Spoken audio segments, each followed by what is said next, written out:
Okay, welcome to Protecting Africa show. We got brother who again you said?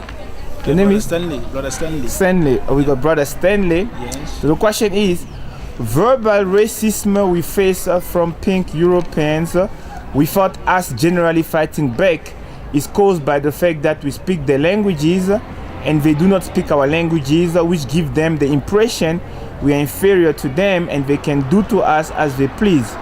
Will you support that we remove European languages from our Africa so that we can restore our own languages as the main pillars of communication to not only end the verbal and mental racism, but also to protect our own languages from death?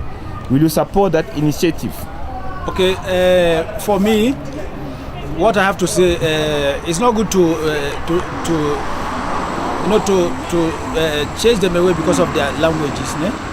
But now we're speaking about removing the languages as the main pillars, because these are not our languages. It's not our language, and they do racism to us using their languages, and due to the fact that we speak their languages, we never speak our languages. Okay. And then they do racism to us, so we are affected by racism. And since we are all young, we hear about racism all the time. It does not end.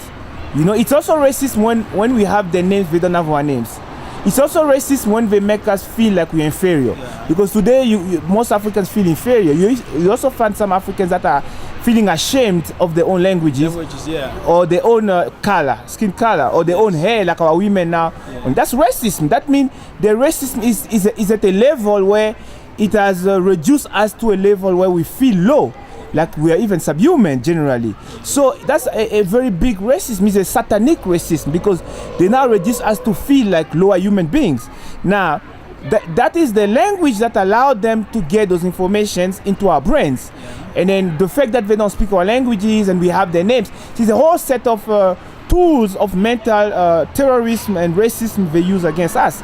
So the question now is, will you support that we remove the languages and restore our own, to deny them a tool of racism against us? You have also to know that our languages are dying, because in some part of Africa, people don't even want to speak their own languages, you understand? Yes, I know. So that means the psychological effect, psychological attacks against us makes us even not to want to speak our languages. You got the point? Yeah. So that's a savage, brutal crime against who we are. Because when the people are now at a level where they don't want to speak their language or they feel ashamed, it means the crime is so high that the only way is radical response to such a reality. Now, will you support that we remove European languages and restore our own as pillars of communication? No. First of all, I don't support it, because me as a brother Stanley, I'm a Christian, and Bible says we should go in the world and preach the gospel. So we need their language, and for me, they need our own also. Because let me say, if you go to a European country and if you are not speaking English, if you are not speaking their language, it's a problem for you to communicate with them. So we have to obey the word of God. Bible says we should go in the word to preach the gospel. And if you go African man go to European country, if you are not speaking English, it's a problem. Okay. So we have to, I'm not supporting to chase them away or to stop their language. We have to speak their language and speak our own.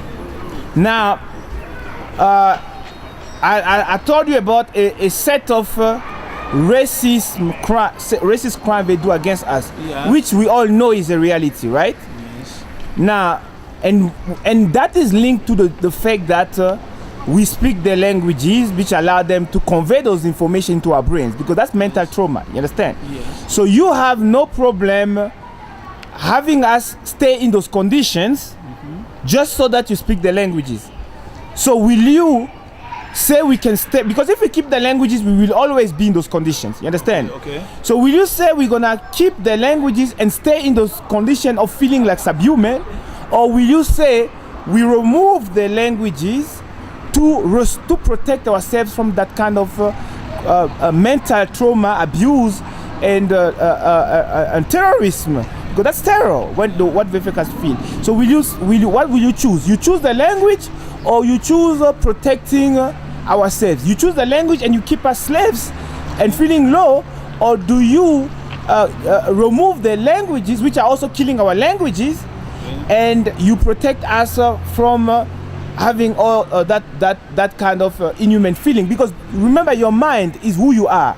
You only speak what is in your mind. You only do what is in your mind. Yes. You only feel. So if your mind has been reduced to that stage of affairs, it means they have broken you, they have enslaved you, they have destroyed you. You got the point? Yes. Now, what do you choose? I choose to protect our language, one, and I believe that Bible says that with God all things are possible. For me, I believe that we should protect our language and speak their own also.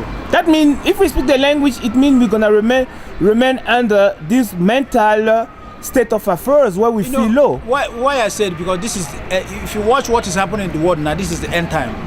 It's impossible now for us to stop their own language, to start speaking our own. It's impossible, my brother. Why do you think it's impossible? Because it's the will of the people. If there is a government, a political party that explains to the people that the only way we can end our condition, because remember, we also live in cruel poverty. Yes. And if you look at the cruel poverty we live in, is linked to European dominance over us, colonial dominance. Yeah. Because they have dominance over every sphere of our lives. You know that, right? Okay.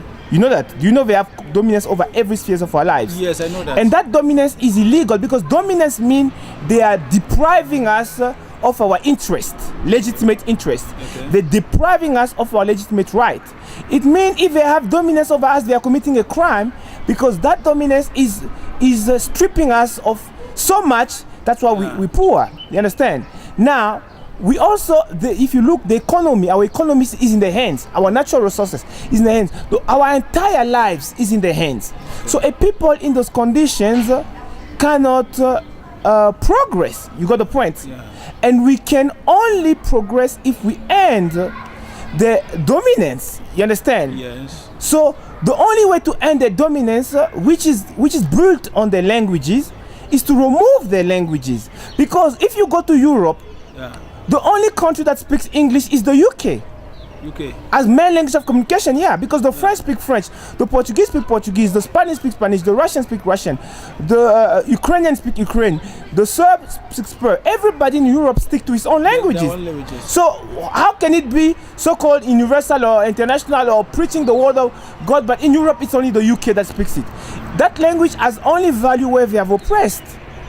It mean logically speaking, if it was universal or international or important, the whole Europe will adopt it.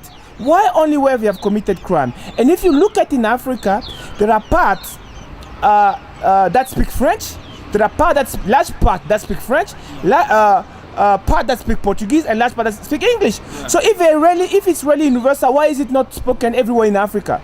Because if you go to a place like Gabon, nobody knows even nothing about English. You understand? Yes. So it shows that those languages are just colonial tool, because the dominance over us is linked to the languages, and the dominance is colonial, because you're gonna see some part is English, some part is French, some part is Portuguese. Yes. It means, and those countries always look toward the oppressing country or the country that oppressed them. The French one, the one who speak French, always look toward Paris. Yes. Or those who were colonized by Belgium look toward Belgium. And the one who speak English usually toward London. The one who speak Portuguese usually toward Lisbon or Portugal. And so on. You got the point. So you can't really, if you have that picture, you can't really say those languages are of any good to us. Plus, we've been speaking them for centuries. What is our conditions as a people? We are entirely dependent on them. Or even the mere clothes that our own tailors make. We don't wear them, because the system enslaves our brains to the point we don't, everything that is associated to us, we see it as bad. You know that? Yes. Have you noticed that? It's psychological. That means they have enslaved us to the point we don't want to even be us. We don't want to associate to ourselves. We don't want to even support our own economy, because it's psychological. Even the brown African doctor, the one you call a black African doctor, has the image in our brains to be less skilled or less qualified than the pink European doctors. You know that, right? Generally, we're going to think the pink doctor is better. You know that, right? And that is psychological warfare they do to. That means they enslave us. And then in those conditions, you can't keep the language, otherwise you want to remain slaves. And they even the Bible, they brought it. During apartheid, the apartheid government was making sure that Africans are Christian. So if apartheid was a crime against humanity and so bad, or the French colonizer or the English colonizer that were castrating people and stuff, they were wanting us to be Christian, it's because that Christianity served their purpose. While you are deeply Christian, I know, but you must know history. Those values, those religion, and those things came during oppression. You understand? Yeah. And an oppressor will not bring those things to help you. It is to enslave you to them, to attach you, to basically to detach you from your own values, so that you are a subject to them. And that is what our reality is today. You got a point? Yeah. So in all spheres of our lives, we are on, because even we've seen I've seen some experience people have done. They took a potato in an African country, right? Potato from one place, right? Yes. But they put two labels. One label says potato from locally made. They put the name of a place, and the other tomato they put the name of a European country. But after a while, the potato from Europe was finished. But the one from Africa, the one that label that made here, is there. Nobody bought it. Okay. You got the point. So it's the same tomato, just labeled. It shows the psychological effect these people have over us. It means it is to the point you're gonna fight your own brother to defend them, because they enslave us.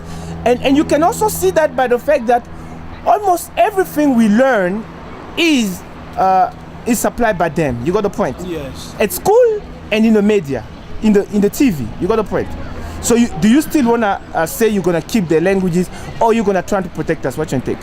I will still say something until God intervene, because for us to be freedom in this situation, is only God can help us.